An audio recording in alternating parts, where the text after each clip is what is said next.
Hi friends, എല്ലാവർക്കും നമസ്കാരം. ഇന്ന് നമ്മൾ ബ്രേക്ക്ഫാസ്റ്റ് ആയിട്ടോ ഡിന്നറായിട്ടോ അല്ലെങ്കിൽ ലഞ്ച് ബോക്സിൽ കൊടുത്തയക്കാനൊക്കെ പറ്റിയിട്ടുള്ള നല്ലൊരു റെസിപ്പി ആയിട്ടോ കാണിക്കുന്നത്. പ്രത്യേകിച്ച് കറികളൊന്നും വേണ്ട, അതിൻ്റെ കൂടെ കഴിക്കാൻ ഈസി ആയിട്ട് ഉണ്ടാക്കിയെടുക്കുകയും ചെയ്യാം. അപ്പോൾ അതെങ്ങനെ ചെയ്യാൻ നോക്കാം. അപ്പോൾ ആദ്യം നമുക്കിതിന് വേണ്ടിയിട്ട് ഒരു മാവ് റെഡിയാക്കി എടുക്കണം. അപ്പോൾ അതിന് വേണ്ടിയിട്ട് ഒരു ബൗളിലേക്ക് ഒരു 2 കപ്പ് ഗോതമ്പ് പൊടി ഇട്ട് കൊടുക്കാം. എന്നിട്ട് അതിലേക്ക് ആദ്യം ആവശ്യത്തിനുള്ള ഉപ്പ് ചേർത്ത് കൊടുക്കാം. പിന്നെ 1 ടേബിൾ സ്പൂൺ ഓയിലും ചേർക്കാം, ഏതെങ്കിലും റീഫൈൻഡ് ഓയിൽ. എന്നിട്ടത് എല്ലാം കൂടിയിട്ട് കൈ വെച്ചിട്ട് ഇതുപോലെ ആദ്യം നന്നായിട്ടൊന്ന് അങ്ങോട്ട് മിക്സ് ചെയ്തെടുക്കാം. അതിന് ശേഷം ഇതിലേക്ക് കുറേശ്ശെ വെള്ളം ഒഴിച്ചു കൊടുത്തിട്ട് ഇത് നമ്മളൊരു ചപ്പാത്തി മാവിൻ്റെ പരുവത്തിൽ നന്നായിട്ട് കുഴച്ചെടുക്കുക. നല്ല സോഫ്റ്റായിട്ടൊന്ന് കുഴച്ചെടുക്കുക. ചൂടുവെള്ളം നല്ല കേട്ടോ, പച്ചവെള്ളമാണ് ചേർത്തിരിക്കുന്നത്. വെള്ളം കുറേശ്ശെ ചേർത്ത് കൊടുത്തിട്ട് കുഴച്ചെടുത്താൽ മതി.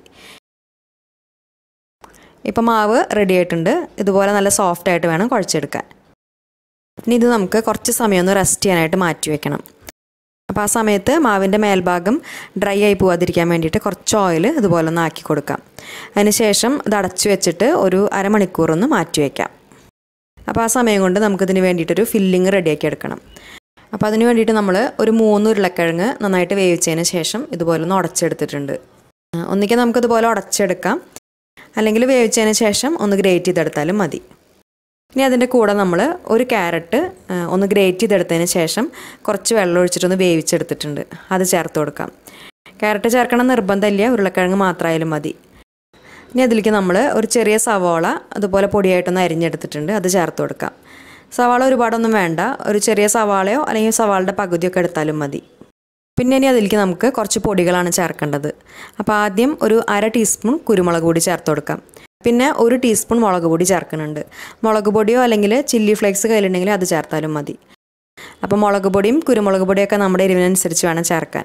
പക്ഷെ ഇത് കഴിക്കുമ്പോൾ കുറച്ചൊന്ന് സ്പൈസി ആയിട്ടാണെങ്കിലാണ് കൂടുതൽ ടേസ്റ്റ് ഉണ്ടാവുക. പിന്നെ ഒരു 1/4 teaspoon garam masala, 1/2 teaspoon dry mango powder. അത് കടയിലൊക്കെ വാങ്ങാൻ കിട്ടും. അത് കയ്യിലില്ലെങ്കിൽ അതിന് പകരം നാരങ്ങ നീര് ചേർത്താലും മതി. അതിന് ശേഷം പിന്നെ കുറച്ച് മല്ലിയില ചേർത്ത് കൊടുക്കാം. പിന്നെ കുറച്ച് ഉപ്പും ചേർക്കാം. പിന്നെ അവസാനം നമ്മളിതിലേക്ക് ഒരു 1/2 കപ്പ് ചീസാണ് ചേർക്കുന്നത്, ഗ്രേറ്റ് ചെയ്തെടുത്തിട്ടുള്ള ചീസ്. നമ്മളിപ്പോൾ 1/2 കപ്പാണ് ചേർക്കണുള്ളൂ. ചീസിൻ്റെ അളവൊക്കെ നമ്മുടെ ഇഷ്ടത്തിനനുസരിച്ച് ചേർക്കാം. എന്നിട്ടതെല്ലാം കൂടിയിട്ട് നന്നായിട്ട് മിക്സാക്കി എടുക്കുക. ആ പൊടികളും ഉപ്പും എല്ലാം ഉരുളക്കിഴങ്ങിൻ്റെയൊക്കെ എല്ലാ ഭാഗത്തേക്കും നന്നായിട്ട് എത്തണം. ആ രീതിയിൽ നന്നായിട്ടൊന്ന് മിക്സ് ചെയ്തെടുക്കാം. അതിന് ശേഷം ഇതൊരു സൈഡിലേക്ക് മാറ്റി വയ്ക്കാം. ഇപ്പോൾ നമ്മുടെ മാവ് റെസ്റ്റ് ചെയ്യാൻ വെച്ചിട്ട് അരമണിക്കൂർ കഴിഞ്ഞിട്ടുണ്ട്. നല്ല സോഫ്റ്റായിട്ട് തന്നെ വന്നിട്ടുണ്ട്. ഇതിന് 1-2 മിനിറ്റും കൂടി ഒന്ന് കുഴച്ചെടുത്തതിന് ശേഷം നമ്മൾ ചപ്പാത്തിക്കൊക്കെ ചെയ്യുന്ന രീതിയിൽ ഒരേ വലുപ്പത്തിലുള്ള ഉരുളകളായിട്ടൊന്ന് ഉരുട്ടിയെടുക്കാം. അപ്പോൾ 2 കപ്പ് പൊടി വെച്ചിട്ട് നമുക്കൊരു 10 എണ്ണം വരെയാണ് കിട്ടിയിട്ടുള്ളത്. ഇനി ഇത് നമുക്കൊന്ന് പരത്തിയെടുക്കാം. അപ്പോൾ ഒരു പലകയിൽ ആദ്യം കുറച്ച് ഗോതമ്പ് പൊടി ഇട്ട് കൊടുത്തിട്ട് ഉരുട്ടി വെച്ചിട്ടുള്ള മാവ് ഓരോന്നായിട്ട് എടുത്തിട്ട് പരത്തിയെടുക്കുക. ഒരുപാട് അങ്ങോട്ട് വലുപ്പത്തിൽ പരത്തണം എന്നില്ല, ഈ ഒരു വലുപ്പത്തിലൊക്കെ ഒന്ന് പരത്തിയെടുത്താൽ മതി. അതിന് ശേഷം നമ്മൾ റെഡിയാക്കി വെച്ചിട്ടുള്ള ഫില്ലിങ് 1-2 സ്പൂൺ വീതം മാവിൻ്റെ ആ സെൻറ്ററിൽ വെച്ച് കൊടുക്കാം. എന്നിട്ട് മാവിൻ്റെ 4 സൈഡൊന്നും ഇതുപോലെ ഒന്ന് മടക്കി കൊടുക്കുകയാണ് ചെയ്യണത്. നമ്മളിപ്പോൾ ഇത് എളുപ്പത്തിൽ ഇതുപോലെ ഒരു ഷേപ്പിലാണ് ചെയ്തെടുത്തിട്ടുള്ളത്. നമുക്കിത് വേണമെങ്കിൽ ആലു പൊറോട്ടയ്ക്കൊക്കെ ചെയ്യുന്ന രീതിയിൽ ഉള്ളിൽ സ്റ്റഫ് ചെയ്തിട്ട് അങ്ങനെ വേണമെങ്കിലും പരത്തിയെടുക്കാം.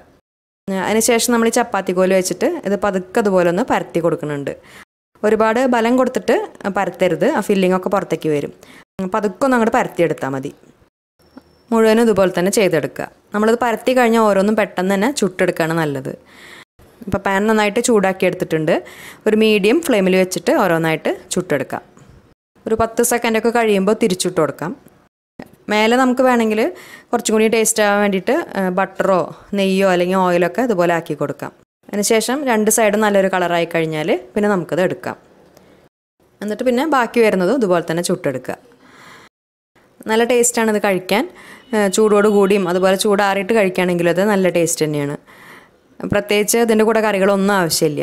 ഉള്ളിലെ ഫില്ലിങ്ങൊക്കെ നല്ല ടേസ്റ്റ് തന്നെയാണ്. പ്രത്യേകിച്ച് കറികളിലൊന്നും ആവശ്യമില്ല. പിന്നെ നമുക്ക് വേണമെങ്കിൽ സോസിൻ്റെ കൂടെയോ അല്ലെങ്കിൽ ഗ്രീൻ ചട്നിയുടെ കൂടെയൊക്കെ വേണമെങ്കിലും കഴിക്കാം. പിന്നെ ഇതിൻ്റെ ഉള്ളിലെ ഫില്ലിങ് നമ്മൾ ഉരുളക്കിഴങ്ങ് വെച്ചിട്ടാണല്ലോ ചെയ്തിട്ടുള്ളത്. അതിന് പകരം ചിക്കനോ മുട്ടയൊക്കെ വെച്ചിട്ട് അങ്ങനെ വേണമെങ്കിലും ചെയ്ത് നോക്കാം. അപ്പോൾ ഈ റെസിപ്പി എല്ലാവർക്കും ഇഷ്ടമായി എന്ന് വിചാരിക്കുന്നു. ഈസി ആയിട്ട് ഉണ്ടാക്കാവുന്ന റെസിപ്പിയാണ്. ഈ രീതിയിൽ ചെയ്യാത്തവരുണ്ടെങ്കിൽ എന്തായാലും ഉണ്ടാക്കി നോക്കുക. എന്നിട്ട് ഫീഡ്ബാക്സൊക്കെ മറക്കാതെ അറിയിക്കുക. പിന്നെ വീഡിയോ നിങ്ങൾക്ക് ഇഷ്ടപ്പെട്ടാൽ പറ്റുമെങ്കിൽ ഒന്ന് ലൈക്ക് ചെയ്യുക. ഫ്രണ്ട്സിനും ഫാമിലിക്കൊക്കെ ഒന്ന് ഷെയർ ചെയ്ത് കൊടുക്കുക. പിന്നെ ചാനൽ സബ്സ്ക്രൈബ് ചെയ്യാത്തവർ മറക്കാതെ ഒന്ന് സബ്സ്ക്രൈബ് ചെയ്ത് സപ്പോർട്ട് ചെയ്യുക. അപ്പോൾ നല്ലൊരു റെസിപ്പി വീഡിയോ ആയിട്ട് ഇനി വീണ്ടും കാണാം. താങ്ക്